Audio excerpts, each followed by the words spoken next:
Good day, podcast community. This is Podcast Pete. You're on the Pete show, and Networking Matters part of that show. And we are talking, our guest is from a few hours away from Atlanta, across the pond, a long way away. So that's how things happen. He was introduced to us through a friend of his, and so we put the connection together, and now he's on the podcast. Okay, so you Zoe, excuse me, tell our viewers who you are, what you do, and who you serve, and then we'll get into a conversation with you. Okay, so hello everyone. My name is Uzochukwu Enya.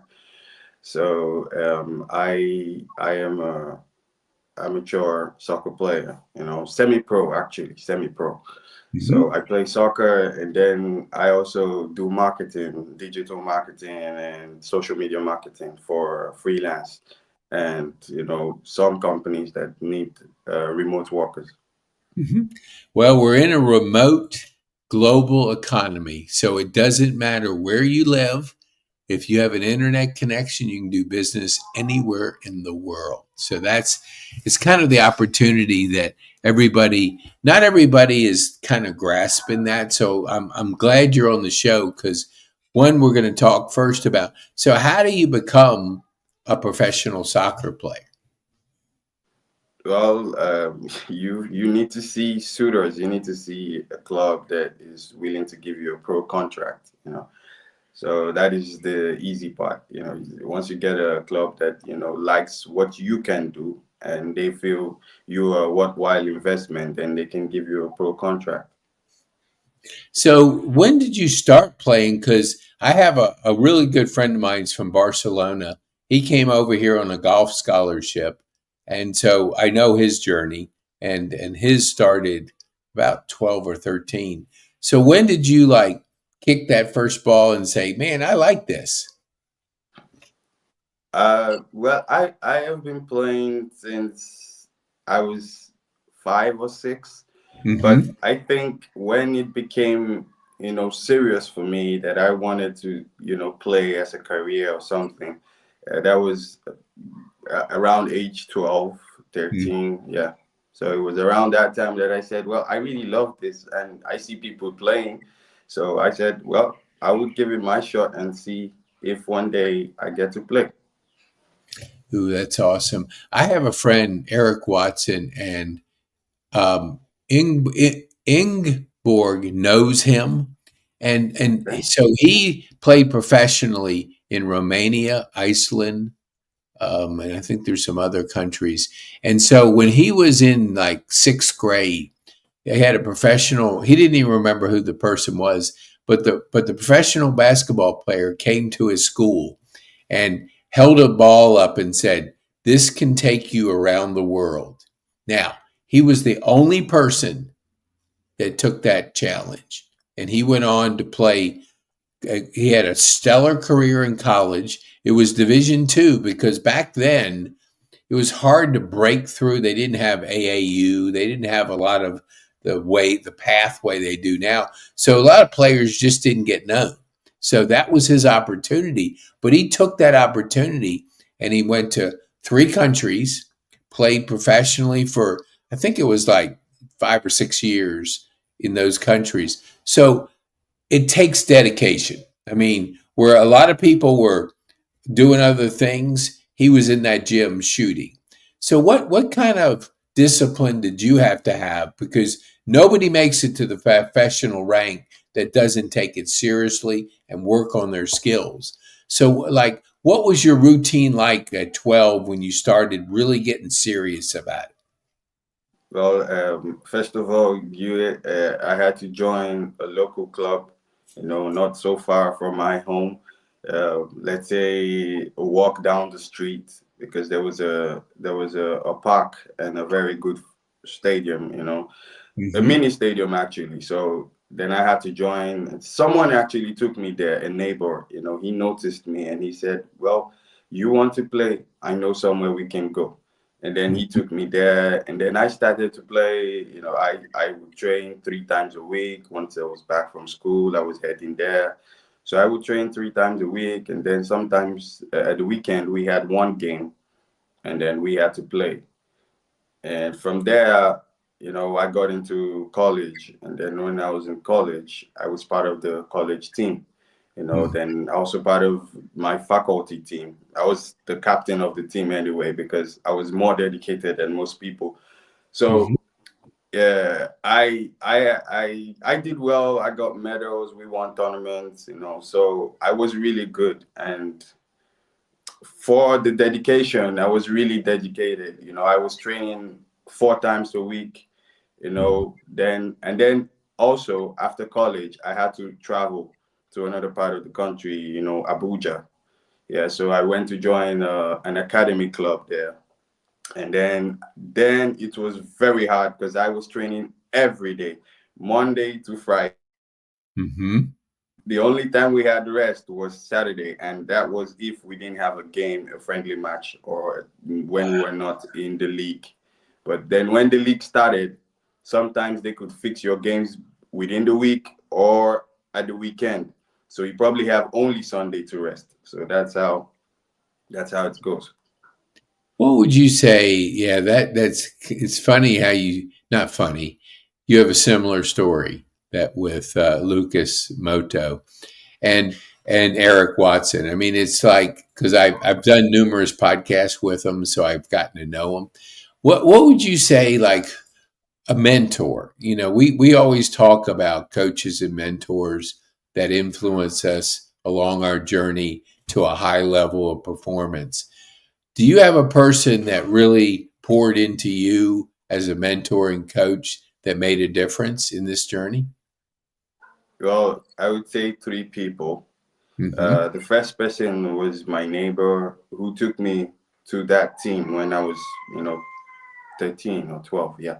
So he was the one who really spurred me on and said, well, your parents, they don't get to support you on this, but I'm going to be there for you, and I'm going to make sure that you get to where you need to be. And he has been there all along. um, I told him about this podcast yesterday, and what he kept on repeating to me was, tell them you are a good player. And so he has that belief in me, and he has always been by my side. I also remember around 2019, I went to Barcelona's academy. They have an academy here in Nigeria. I mean, the Barcelona Spanish team. Hmm. So he was the one who took me there also. And then I had a trial, and I passed the trial in just one day. Some people have trials for maybe a week or some days, but I just had one performance, and they said, well, we want to sign you. So he's a What? mentor. Yeah, I want you to give him a shout out because these kind of people we want in our youth, in people that we need to be poured in by people, mentors, people that care, that drove you down to the field, that took you around, basically, invested time into you. So give him a shout out. We'll have him on the show if you want, because I love those stories. What's his Yeah. name? How can we give him some accolades? So his name is Mr. Williams Adewale George. Okay. So you can call him Williams George, but you can also, yeah. So I want to say thank you, sir, for not giving up on me, for being there for me, for recognizing my talent, and keeping me going all these years. He has always been there, and I appreciate him a lot. And I pray for him that he gets what he wants, and he's happy in the end. And hopefully we get to win together. Thank Yeah, you, sir. I love it. I love it. I love hearing about people's journeys, and they say it over here. They'll say like, "Oh, that person's a self-made millionaire or whatever." Self-made. There ain't no self-made people out there. It's Yeah. people pouring into people. You do it as a community. You have somebody that takes a leadership and takes a really talented person that wants to pour into people. Doesn't know where it's going to go, but wants to make a difference. And so, yeah, William George, we thank you for that because it does make a significant difference. And it doesn't. It's kind of we talk about delayed gratification. I have a Echo Effect podcast, and it's like what we do today doesn't happen till later, but we Yeah. have to sacrifice. We have to work hard. We have to do the right thing. And when we have a habit of those, it tends to produce fruit down the Yeah. road. We don't know when that fruit's going to come, but Oh, we yeah. just believe in our heart that he saw something in you, and he just said, I don't know what, I'd be curious to see what he says, but he saw something in you that he wanted to make a difference in your life. And that's so fantastic to hear that. What would you say, like, during that journey? Let's take you back to 12, and we're Okay. we're on that journey. A lot of other people get distracted.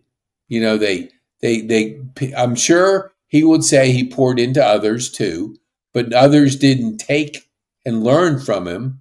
They Hmm. still went off the path and did some other things because it takes sacrifice every single day, working at your trade, getting better and better.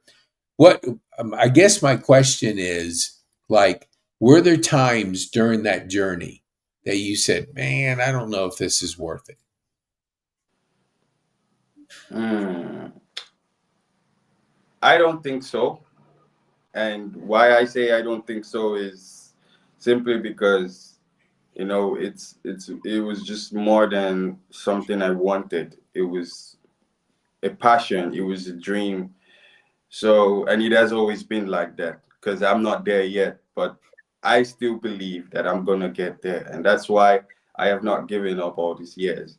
You Good. know, it's good to have somebody behind you saying, "Okay, keep going," but then you have to have that in you to keep going. Because, like you said, a lot of people can quit and say, "Well, I'm not sure about this," but I have always been sure. And that was even one of the things that prompted me to tell Ingeborg about it, because if I know that I can do this, and I'm always happy to tell people, oh, this is what I know how to do. I am really good at this. So if I wanted to quit or I wasn't sure, then I wouldn't have that conviction. Yeah. What do you think at age 5 when you started? We always we like to hear when we go back to when we're small. Like, what was that influence that spurred it? Because willpower is not something that will get us there. It has to be an inner drive, a motivation. It has to be something in it. I was on a podcast yesterday, and he was on my podcast a couple 6 months ago. He grew up young age in a concentration camp. He has now a school. He went to Russia at age 5. I mean, when you look at the trauma that he had at such a young age, it formed what he calls growth. It's like we call it over here, like people get PTSD, PTSD. Yeah. PTSD, but he framed it as PTSG for growth. We Mhm. grow through adversity. And we just finished our elections out here, and I don't know how you follow it, but Trump has been battle tested. I mean, he's been shot at, he's been tried, prosecuted, impeached. You name it, that guy has had it. He's been battle tested. But if we're not battle tested, we're like the opponent, which was Kamala Harris. She's never been battle tested. That's why it was an absolute, wasn't even close because you have to be battle tested in life. What would you say? Have you had some things in your life that has kind of battle tested you to grow? Well, first of all, you talked about my motivation at 5. So my major motivation was, I like players like Cristiano Ronaldo, Kaká. Those players. There was also the Brazilian Ronaldo. those players, and Zidane, like the French player. So I grew up watching these players, and they made me love the game. So it Mhm. was not just willpower; it was love for the game. So the Mhm. love for the game has been in there for a long time. Mhm. And now if we go to the challenges I had, well, I think the major one was not getting support from my parents, because my dad, he loved soccer a lot, but then he never wanted me to play. And Mhm. so, yeah, I would go to play, he would get angry, discipline me and stuff. Then when I grew older and he saw that I could really play, you know I would go for tournaments, and he would, seize my stuff. You cannot go. I don't want you to play. And then I grew older again, and I was having offers, from scouting teams, because I would go for scouting tournaments, and then I get picked, and then they need someone to stand in for you. They need someone to pay some bills for maybe a visa or something, and he refused. And at that time I didn't have a lot of money to cover all those expenses, so it was nearly impossible for me to go, even though I had opportunities and options. So Mhm. those things, it could mess with you and say, this is my family, they are supposed to support me, right? But no, they didn't. And then some clubs I went to, you have to prove yourself. So, and the coach might not like you, or people might not like you, or there's some favored players. So when you get there, you have to fight for your position. And so I always had that, to fight for my position. But eventually, when they see that, oh, this guy has a lot to offer, and then I get my chances, and then everybody begins to love me, because then I get to perform and show them what I'm all about. Mhm. So those things along the line, and also when I was in school, yes, when I was in school, um, people don't, a lot of people are jealous of your talent. And then because I was a sport director, and that was how I became the captain of the team I was in school, my faculty team. Mhm. So I had a lot of opposition from people, because they were like, why should he be the one? But I was clearly the one, and I was the people's choice, because I had that talent, and people liked to watch me play. And then I had a leadership skill, like I could galvanize people to achieve a common goal. So then you have that opposition from people, and then you have to try and get everybody to do the right thing as a team. So then you face challenges, because some people don't want to work with you, some people are just jealous of you. So then you understand that, and you have to get everybody to work together despite the differences. So stuff like that. No, that is a really good. I like how you shared that with our audience because I've done about 350 of these podcasts. So you see patterns, you see frameworks, you see things because it gets repeated. And at first you think, well, that's unusual, but then it's not. And what you said about family, if I've heard it once, I've heard it 100 times. It's not all, our family doesn't always support us. It just they don't. They don't. They almost like in a crazy way. They don't want us to get hurt, so they're protecting us. And it's like, well, what if he's disappointed? He doesn't make it to the professional ranks. He's going to be disappointed. I know this is kind of not. I'm not saying that's what your dad was thinking, but that's what a lot of parents they protect us, not challenge us. They want us to stay in the comfort zone, but So we never get to be great in the comfort zone. There's not a statue out there that says, "Oh, Pete lived in the comfort zone all his whole life." It just doesn't. It's like he went for the challenges. He went out there, he worked hard. He got, he just got in there and he just kept working and working and working. And I do think what you said, which I hope our viewers will take this home, the love of the game. You have to love what you do. You have to love it. I have friends that I went to high school with, and they were swimmers and divers. So they were in the pool real early before anybody would get up. They all achieved a high level of career performance by basically they were doing those things when everybody else was doing other things. They were in that pool swimming, diving. When I mean at 4 o'clock in the morning, 5 o'clock, they went to college. They dove. And so that created a mindset of just that what it takes to succeed. What would you say? Like, I'm curious because I know we talked before we went on the air. So, marketing has become something you're interested in. Now, strategy is everything. What kind of strategy first did you have in playing soccer? Like, what do you have? Like, Tom Brady gets on, and this is in football over here. He's retired, but he gets on the field and the game slows down, and he just has a strategy, picks apart that defense like a hot knife going through butter. What was your strategy like when you're playing? How do you kind of look at the players? What are you thinking? What's your thought process that our viewers can get to that? Okay. So because I love to win, so when I get on the field, I am looking at the weaknesses of the opposition and the strengths of my team.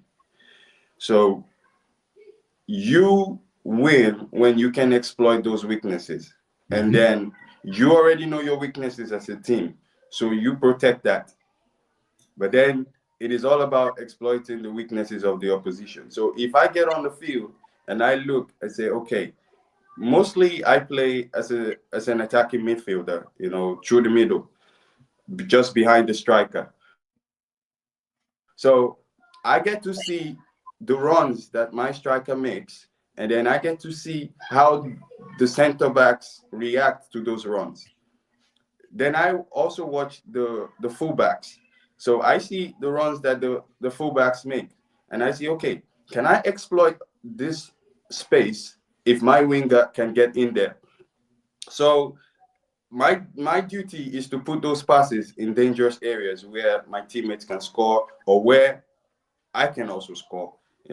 So when I get on the field, I'm looking at those spaces that they leave and those spaces that I can exploit. And most times it works because when I understand the pattern they play and I say, okay, I could call someone, hey, I want you to make this run for me next time. I want you to get into that space. And if you can get there, most times they get there, I get them the ball, and it's a dangerous attack. Sometimes we score, sometimes not. But that's how I see the game. I look for the chinks in the armor and I try to break it down. Yeah, I love that. I love it. I love it. I've always been a strategist too. I used to play golf before my stroke, so I don't play as much as I did. But when I get on the course, I study the player. I have to read body language, and I try to go to get them fast, to get them down, and then I see how they start reacting. And then when I know that I got a little bit in their head, I go for the attack. I go for the attack. So Exactly. everything is a strategy. I mean, it just is. And it's here. I love how you shared that because you can't play the game if you don't have a strategy. I mean, it Sure. always is a strategy, and it's getting in the head of the opponents and getting that edge. That's really good. What do you think? I'm curious too, because I'm in marketing too. What do you think? How is that helping you in your marketing career now? Like, how are you thinking strategy when it comes to working with people and assisting people in a marketing sense? Well, first of all, you need to understand your environment and you need to understand what it is that you are.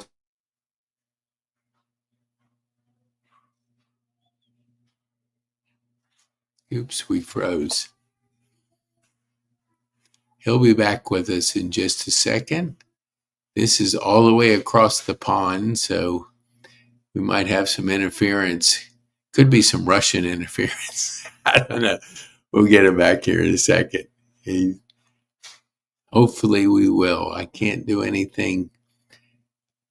Yeah, it's not coming back yet. So here, let me go to a commercial break while we have a little thing here. So for you listeners, we have a gift for you because it's Christmas time. We want to give you a present.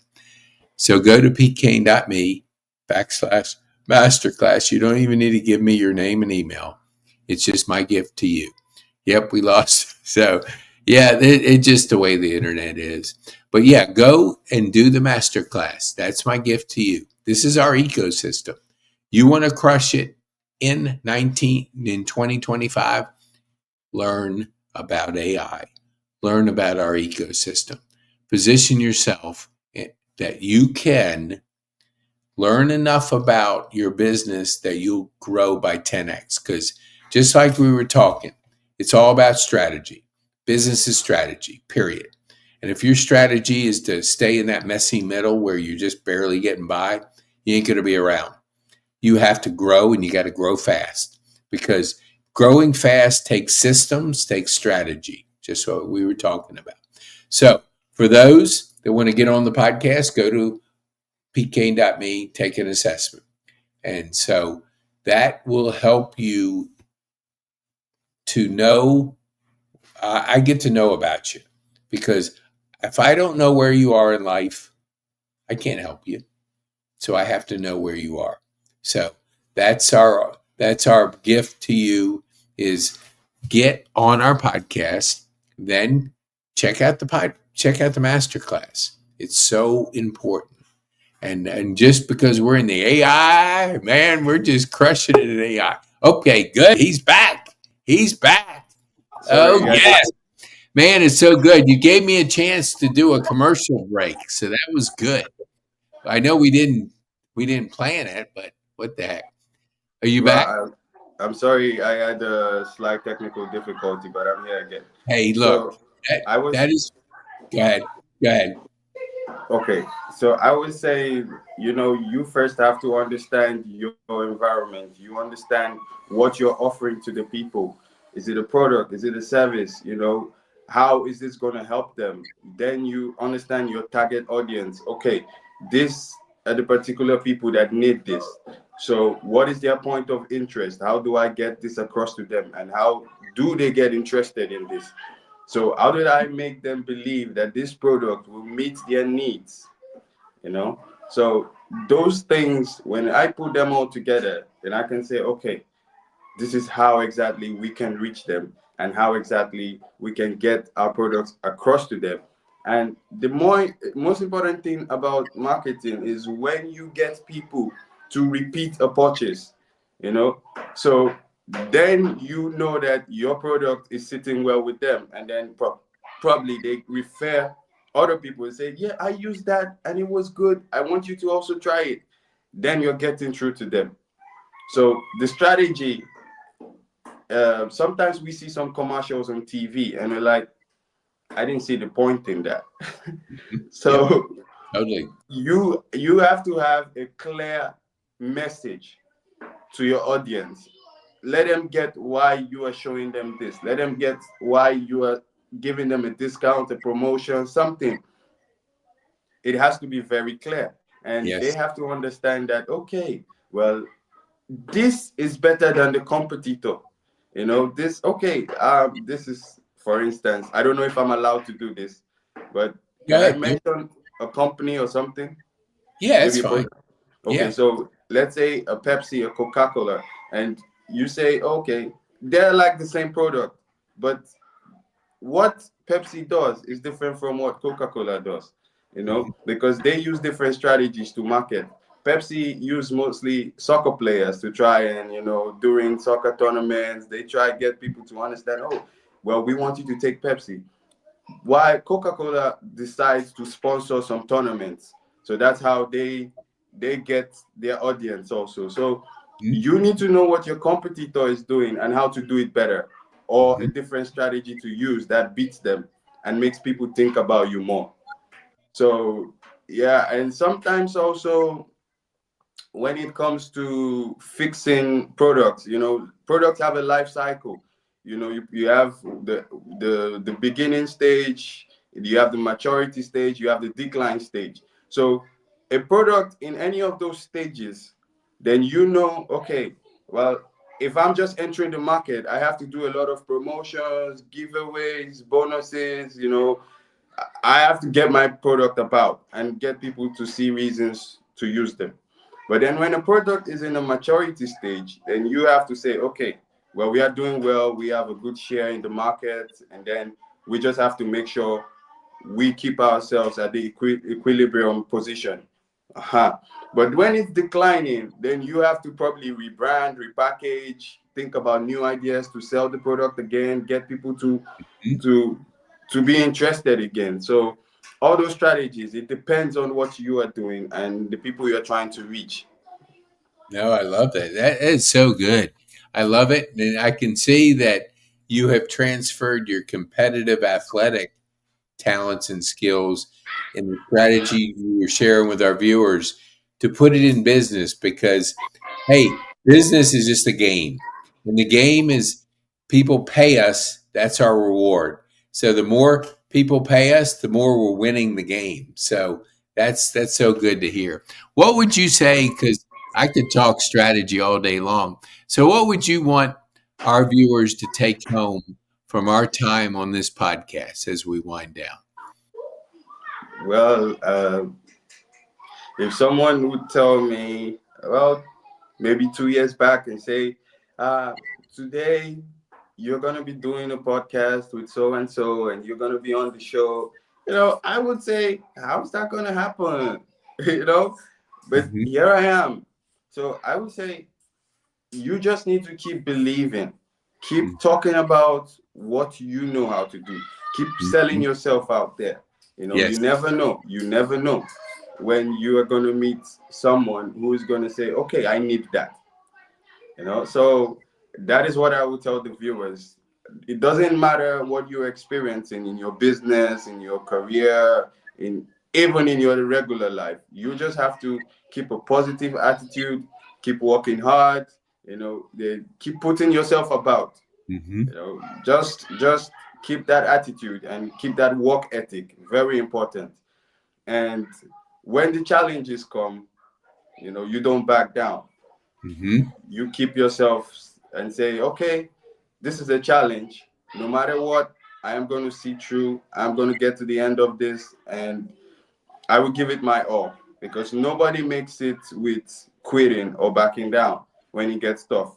yep, The best stories, like you have mentioned, some people, if they had quit or they had, the challenges they face, they just, folded their hands and say, well, this is too much for me. Then you're never getting there. yep. So that is it. Man, I love that. That is so good. So I want to thank you for tuning in and being on the podcast.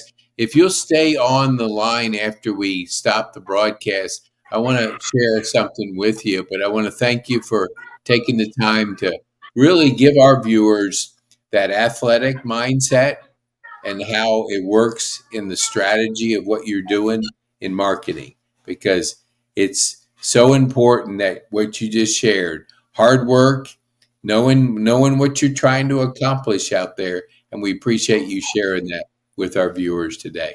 Thank Thank you you. very much. Thank you very much, sir. Happy to be on the show.